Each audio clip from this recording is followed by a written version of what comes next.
who's done it. The next one, how to combat test anxiety. I saw this one a lot. And when I saw that a lot of you, over half of you, are first time exam takers, I felt like it was important for us to address this. It doesn't matter how much preparation you do, how much time you spend with your course materials, there's always going to be some uneasiness when you pull up to that testing center. When I tested for the first time, I wasn't sure what to expect. And I took FAR first, and I was already familiar with a lot of the content because of my day job. But even still, when it came time to take that exam, I was still nervous.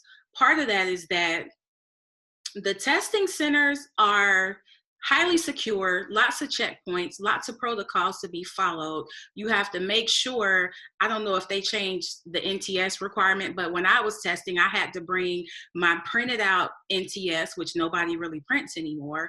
I had to make sure I had my passport, just all these things ready to go. So all of these other things that can just be so distracting, right?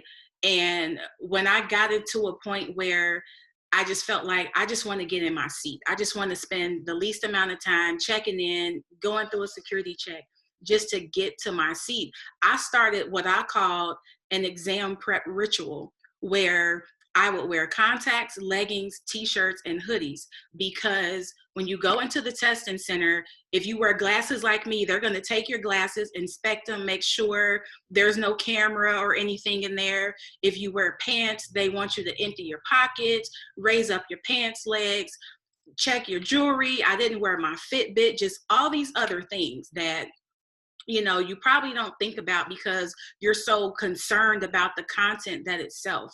But my focus was anything I could do to minimize the distractions, all the way down to what I ate the day before and the day of. All these things that you really don't think about, but you don't want to go to a testing center the day after you had tacos and margaritas the night before, because you're sitting in this seat 3 to 4 hours and you don't know what time it is. And if you have to stop and go to the bathroom or take a break, the clock is still running on your exam. And I say that because even if you're thinking like, what does my food have to do with it?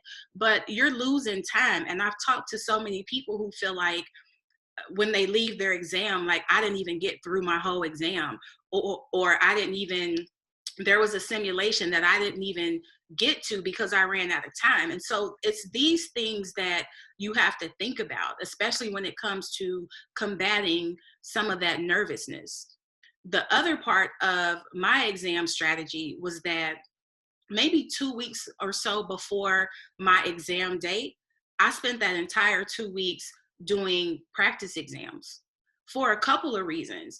First, I wanted to get into the habit of seeing random topics thrown at me, as opposed to spending several days on the same topic, which is what I experienced, which is what a lot of you experience with the review courses, because that's just the way that they're structured. So if you're spending 7 or 8 days on nonprofit, but you get in the exam, you probably won't have 7 back-to-back questions about nonprofit.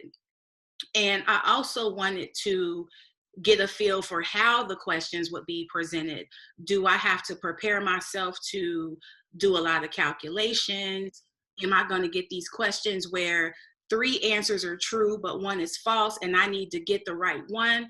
And even in those situations where you see a question like that and you know the answer, but your anxiety is at such an all-time high, or you rushed through the question and didn't read it all the way. So even though you know that concept, you picked the wrong answer just because there was no focus there.